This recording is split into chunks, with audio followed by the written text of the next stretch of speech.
Hi, my name is Ashley Crook, and this is field-based activity number 4 for course School and Society at Franciscan University. Proposition 3 states teachers are responsible for managing and monitoring student learning. The trend in relation to this proposition is Trend 7. The percentage of American children living in families with incomes below the poverty line has increased continuously. Nearly 1 in 5 children are poor today.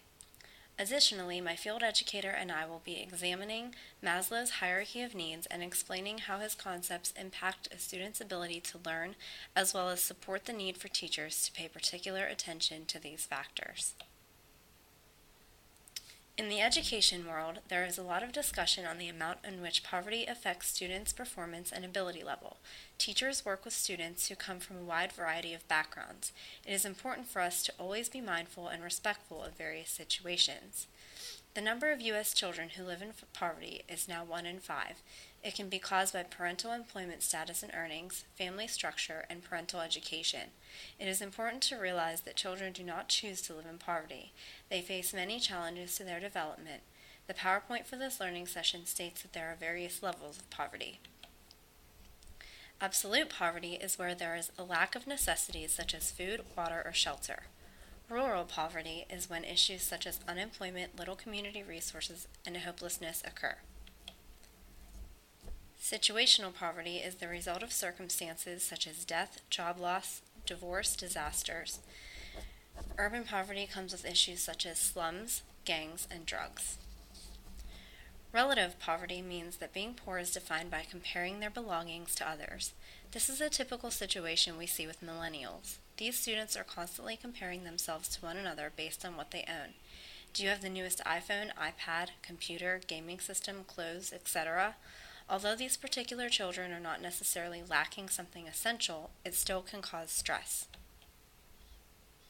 In an article titled "The Impact of Poverty on Education Outcomes for Children," it is noted that educational outcomes are one of the key areas influenced by family incomes. Children from low-income families often start school already behind their peers who come from more affluent families, as shown in measures of school readiness. Children from low-income families often do not receive the stimulation and do not learn the social skills required to prepare them for school. Typical problems are parental inconsistency, frequent changes of primary caregivers, lack of supervision, and poor role modeling. Very often, the parents of these children also lack support.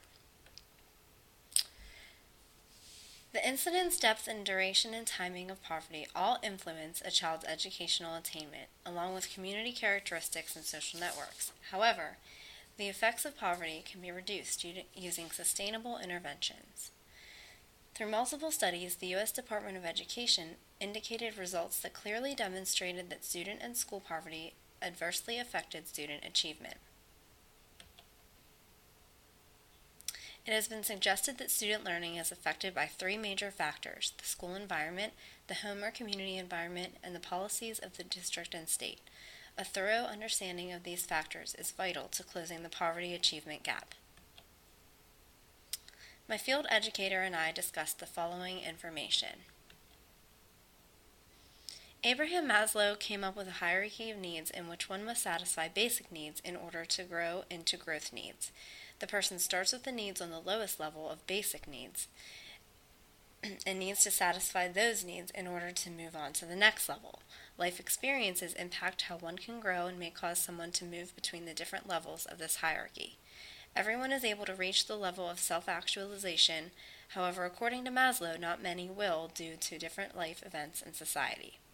He stated that human motivation is based on people looking for fulfillment and change through personal growth. The highest level, self-actualization, refers to the need for personal growth that is present throughout a person's life. Through this process, the person comes to find meaning to life that is important to them. According to this concept, a student wouldn't be able to progress towards self-actualization until their basic needs are met. In many cases, this would involve their home life. Family structure, safety, health concerns, and daily stress could all contribute to the lack of progress towards self-actualization.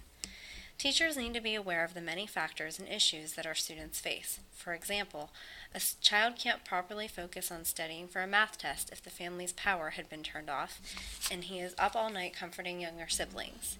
Teachers need to do what they can to support the basic needs whenever possible.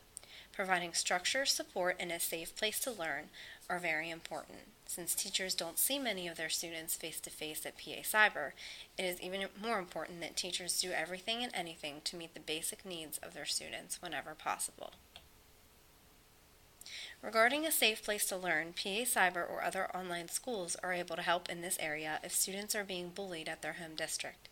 Many students who come to PA Cyber have been bullied. This may have affected their academic performance because they did not feel safe at school.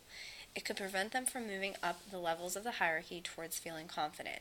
These students, once in a different and online environment, may be able to succeed and make progress that they had never before because of those stressors. On the other hand, if the situation is poor at home, attending PA Cyber may be challenging. A brick-and-mortar school may be the safe haven where that student can get away from their home stressors. The school is trying to come up with options for students who may be in this situation or similar ones, such as the Clicks and Bricks on-site centers. If mom or dad isn't able to be home because they have 2 jobs, if the student lives nearby one of these sites and there is availability, this may help in the solution. One additional way we can contribute to poverty factors is that the school provides families with a choice. The school they may be in might be a non-desirable district because of high amounts of poverty. Now these students have a choice to change their education. It is also beneficial that we provide students with the laptop that they would need as well as internet reimbursement. These things alone can make someone in poverty feel empowered and able.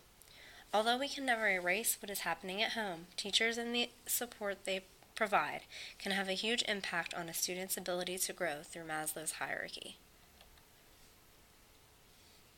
I think as an educator, I have to continuously be aware that each and every student with whom I work will have a different background. As a teacher in an online school, I need to make sure that I find ways to get to know my students and their families. This can be difficult because I do not see my students face-to-face on a daily basis. I need to have good communication with students and families so that I am aware of their environment and situations that they may be growing through. I need to make sure that I am considerate and compassionate to their specific situations, but also encourage students to rise above their circumstances by doing well in school. I need to make sure that I am communicating often with my students. The conversations that I have with them may be the only ones that are encouraging them to do well in school.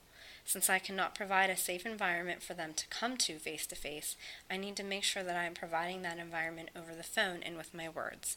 I need to show them that someone cares and that they can be successful.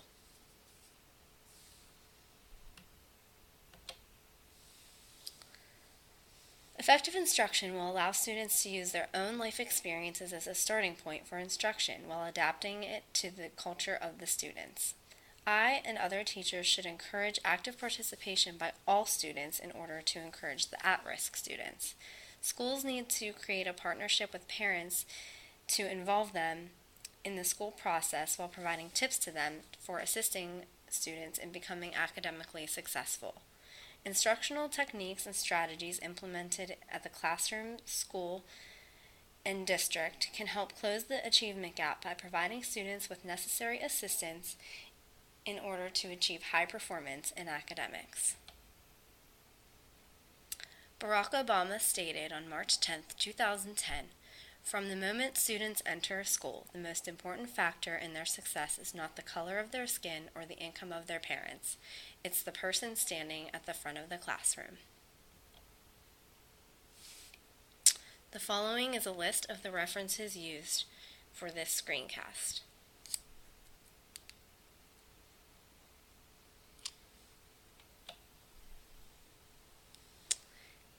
Thank you for watching, and this concludes the screencast.